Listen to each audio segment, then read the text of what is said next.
All right, welcome back to LimFit's 2-Minute Tuesdays. Hope everyone's had a great start to the week and everyone's doing okay with the current health crisis that we're all going through.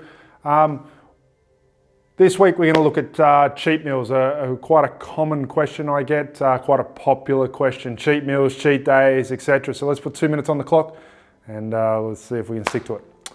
All right, so cheat meals. Look, I was a big advocate for a long time on cheat meals, but cheat meals and just the terminology behind it, it really comes down to the individual and how they interpret that. So the word cheat, it's synonymous with an easy out or a reason to get away from your current goal. It has these negative connotations to it. So for some people, a cheat meal will work or a cheat day will work. The terminology, being able to plan out a cheat meal in terms of having a calorie, or what they call a calorie refeed day, it works for certain demographics of people. The problem comes is, besides the whole negative connotation behind the terminology of a cheat meal or a cheat day, is people tend to binge on it. And it's sort of, think of it this way, say I limit calories for a client, say 250 calories a day for 6 days of the week. So they're 1,500 calories under for the entire week, and then they get to their cheat day and they misinterpret the word cheat meal or cheat day, and they just go out and they just have whatever they want. And they end up consuming 1,500 calories more than they were supposed to on that individual day. They've almost completely negated the 1,200 or the 1,500 calories that they were in deficit over the week. So you can see how this can become a problem. You can ruin a week's worth of good work in one day if you're not careful. And it doesn't take a lot to get 1,500 calories over. For a lot of people who have 2 McCafe or cafe style coffees a day, if they're large, and they're with full cream milk, there's 400 calories just there each. So you're looking at 800 calories.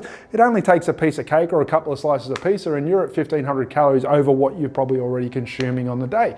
So we have to take the cheat meal and the cheat day and calorie refeeds and all that with a grain of salt. Yes, for the right demographic, they work really well because it gives someone who's restricting themselves something to really look forward to. As long as you can get that behavioral psychology, get around that behavioral psychology in their head and understand, look, it's a cheat meal, understand that at the end of the next meal, when that meal finishes, next meal you're back on the bandwagon, you keep your calories to an extent.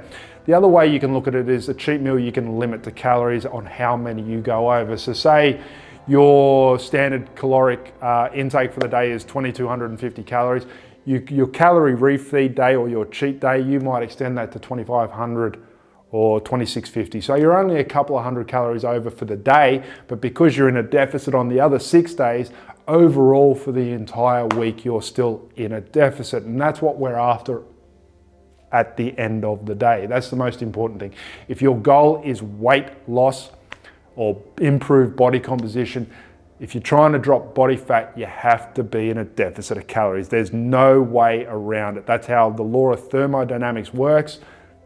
You can't get around that. So cheat meals, look, like I said, they work for certain demographics. They don't work well for others. For a lot of people, it could be as simple as having a small cheat every day. If that small cheat every day, if it's incorporated in their caloric intake for the day, and they can still manage to stay in a deficit without impeding on the amount of protein or fats or macronutrients we're trying to bring in, they're still getting their other meals in to create a level of nutritional protocol and satiety and a sense of fullness, and still hitting those targets caloric-wise, and they can have a little cheat every day and still stay under those, still stay in a deficit, then that works for some people. For some people, that might be as simple as, look, I like having a coffee, a cafe-style coffee in the morning and one in the afternoon. You can have that as long as you factor it in for the rest of the day, and you can have that every day. I don't suggest it. I don't say it's the best way to go about it. But if that's what they want, if that's what's going to make them stick to a nutritional protocol, then that's all that matters. All right? We can't have people go gun-ho 1 week and then fall off the wagon the next, and then gung-ho, and then fall off the wagon. It's just this downward spiral, which is just as destructive as having a non-functioning nutritional protocol to start off with. So at the end of the day, cheats comes down to the individual. It comes down to their behavioral psychology and how they interpret it. Just make sure that you understand if you're having a cheat meal, it's a cheat meal. I used to have rules for a cheat meal. Couldn't have it in front of the TV. Once you sat down, everything you were going to eat had to be in front of you. You couldn't get up out of your chair to go get more food. And you had to eat the protein portion of your meal first. They were the general guidelines I have for cheat meals, and I still have those guidelines.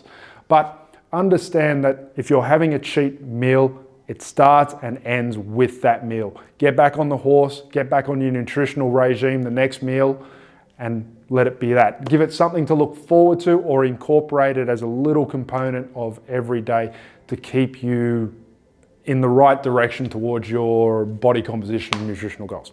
All right, don't think we stuck to 2 minutes, but I hope everyone got a lot out of this. If you're enjoying the content, give it a thumbs up and like the page. And we'll see you next week for 2 Minute Tuesdays. Thank you.